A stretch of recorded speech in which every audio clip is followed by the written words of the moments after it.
Hello, America. Thank you for joining us for our video review of The Karate Kid Part 2. Short summary, I liked it.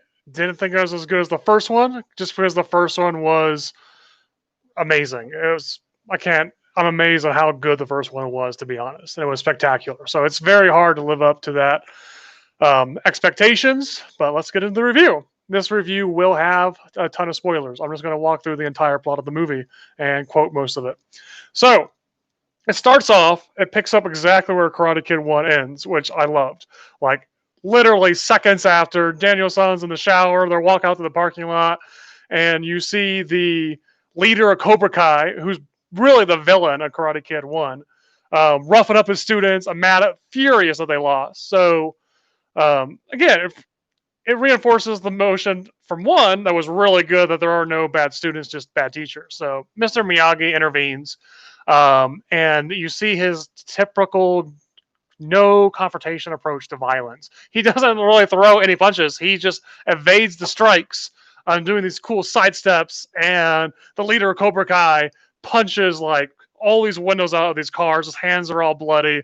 It's fantastic. And Mr. Miyagi goes for the strike. He has mercy and just honks his nose. And it's has the message that he could have done violence, but he doesn't enjoy it, and it's funny and goofy, and it's just a great intro for the movie. Again, it leads up great continuity to the first one, great messages, fantastic scene. So I really thought this scene was filmed as the end of Karate Kid 1, and they just reused it because Karate Kid 1 ends on a perfect high note, and this would have been a little bit too much. So I thought they cut it and just reused it, because they don't look like they've aged at all. Like, it's very as the same people, same setting, and I really think they do. But I looked it up, and according to IMDb, they did not reuse it. That was filmed specifically for Karate Kid 2, and it does lead really well into the rest of the movie, as far as theme wise and fight style wise. As far as the rest of the movie, it jumps like 3 months, which is what I kind of expecting Karate Kid 2 to do. And you get some noticeable departures from the original movie, that you don't have the mom, you don't have Johnny, you don't have. I pulled up the cast because I'm terrible with names. You don't have Allie, who's a major part of the first one. So both of them are kind of written off in like 3 lines of dialogue that take 15 seconds to begin the movie. It's like, my mom's got another job and she's moving town, and Allie's dating this other guy in college, and she wrecked my car. So the car, the mom, the girlfriend, all just gone. At least they acknowledge it. They just didn't have them ghosts. They at least explained it, but they're not in the movie, and they weren't in the intro either, other than the flashback scenes. So they're great, but anyway, Daniel-san is going to move in with Mr. Miyagi in like a guest house in his backyard. Kind of weird, kind of cool. I don't know. It's the 80s. And Mr. Miyagi gets some mail that his father in Okinawa is passing away, written by his old girlfriend who he left in Okinawa, which is very confusing, this whole plot point to me. If someone understands it, please help me understand. Help explain it to me. You get a lot of good background in Karate Kid 1 about his wife, and she died in childbirth to his kid in an internment camp, and he's really still beat up over her, and misses her. But now there's no mention of her. You have another girlfriend that he also left on an island somewhere in the Pacific, that he was also never over. So I'm kind of confused about these chain of women that Mr. Miyagi has left on islands in the Pacific. But anyway, he's like, I got to go to my father. He's dying. Checks out. So Daniel goes with him. They go to the post office, and they get a passport for Mr. Miyagi in like a day, which is amazing. I don't know how that works. Maybe it was just the 80s. But he's like, I'm leaving tomorrow. I'll get a one-day passport, and he goes. So he gets to the airport, and he's very sad because Daniel was supposed to meet him at the house, say goodbye. Didn't happen. Daniel-san shows up at the gate terminal, like where they're loading on the plane, because again, it's the 80s and there's no security for anything. And he's like, I'm going with you. My mom said it was fine. I bought a ticket. Here I go. Daniel never got a passport. I find a one-day passport unbelievable. He never got one. He didn't get one when Miyagi got one. He only got like an hour notice that he decided to go. It was last minute. How they let him on the plane? How? No passport. 80s, I guess. They're like, whatever. Sure, kid, you can go to another country. You can go to Okinawa. So they fly over. He's pumped. Daniel-san is excited. He's learning all these Okinawa facts. Great pieces of history. I love everything they did with Okinawa, and showing like the culture. I thought that was a really cool change of pace. Lots of fun.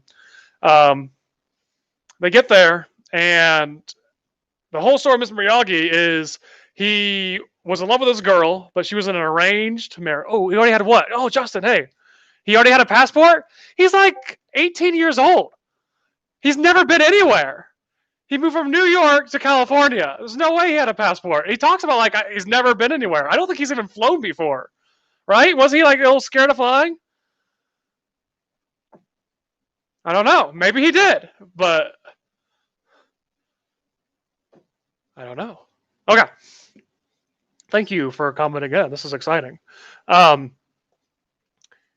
yeah. So his best friend was engaged, arranged marriage to the girl that Mr. Miyagi was in love with, and the guy challenged them to a fight to the death over the honor. So Mr. Miyagi just runs away and just again doesn't want to find and kill his best friend, avoiding conflict, his whole thing, and he um, runs away to America. And the girl never married on, so I don't know.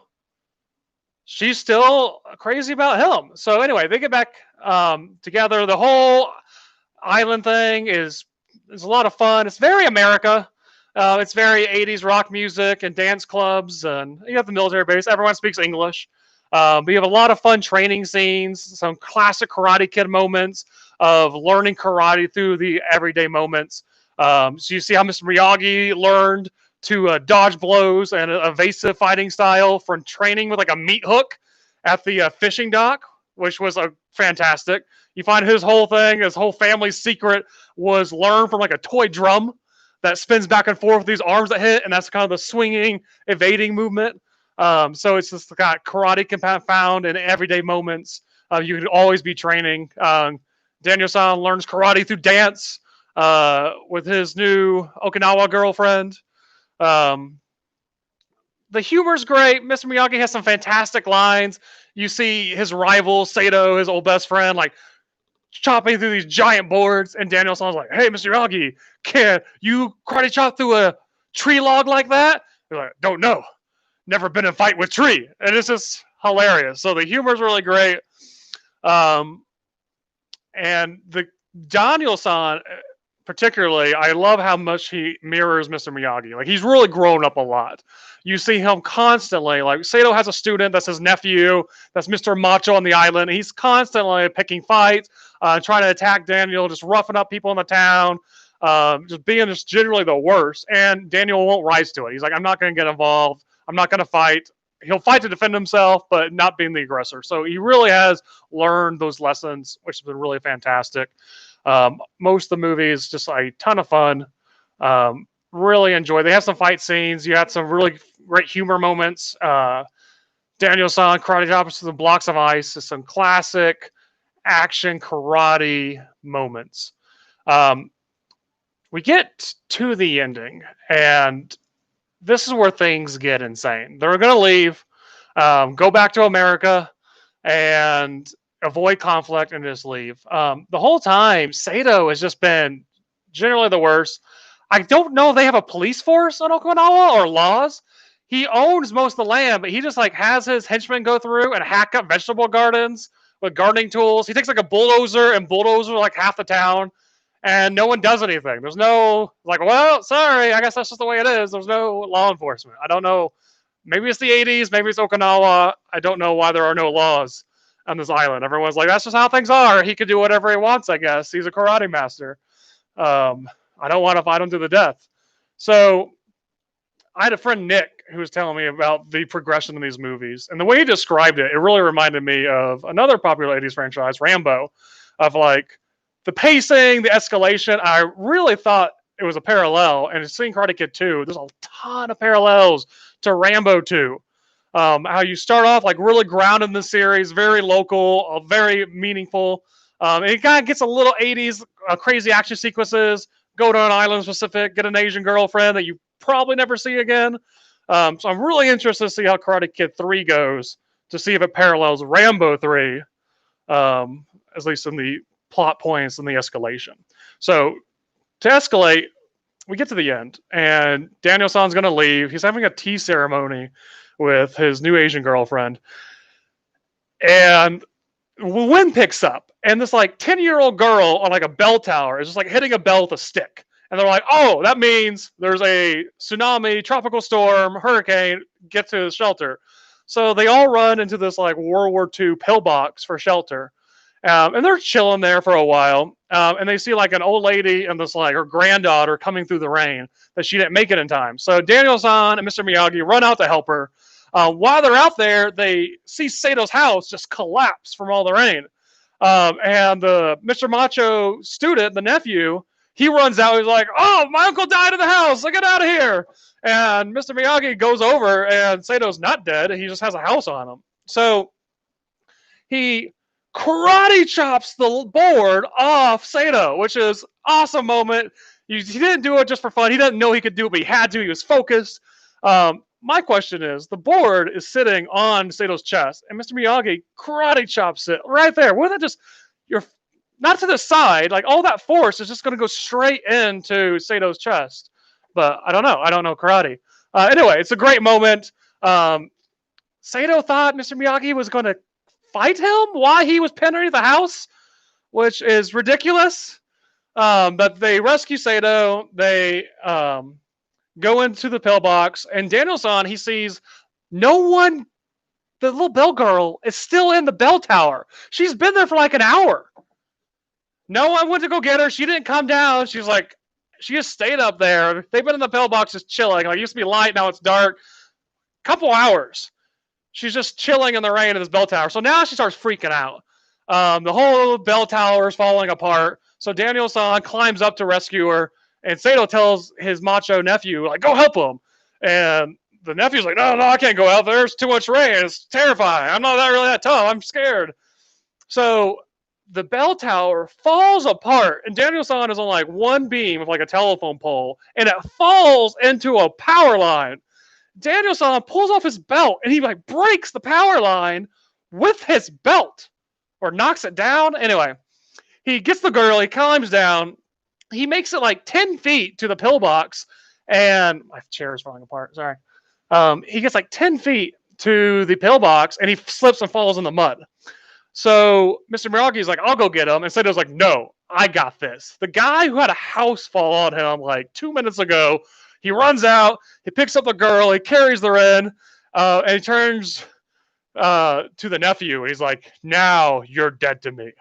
And the nephew flips out, and he screams, running into the rain. The rain, he wouldn't leave 2 minutes ago to like save a little girl's life. Now he'll run out into for no reason. So he runs out of the pillbox crying, and everyone's happy.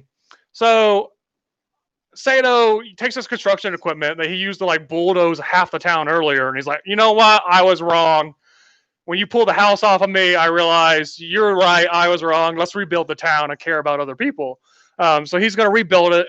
And Daniel's like, hey, since you're not evil anymore, how about letting us have the city's dance, the annual big dance flower festival in the old abandoned castle that no one's using? I'm like, that's a great idea.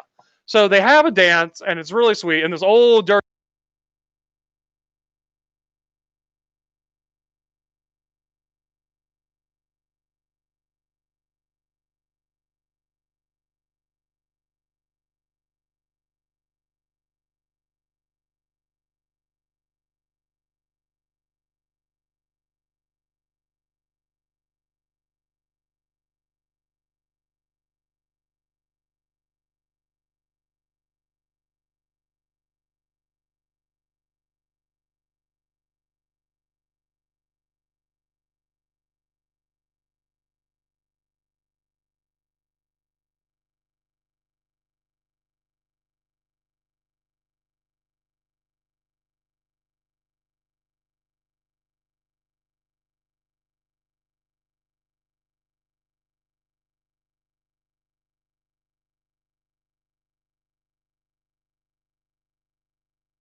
Can you hear me now?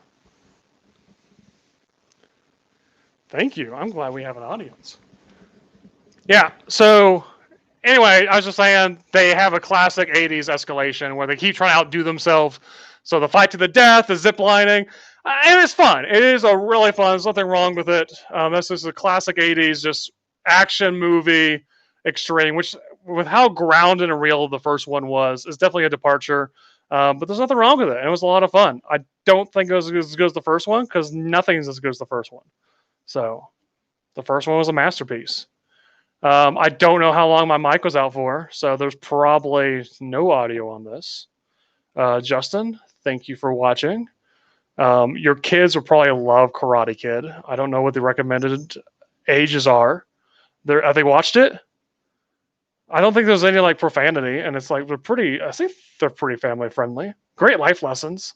Okay, great, good. I'm gonna watch the third one soon. I don't know if they've seen that one, and then I'm gonna watch Cobra Kai on Netflix. That's why I'm doing this whole thing.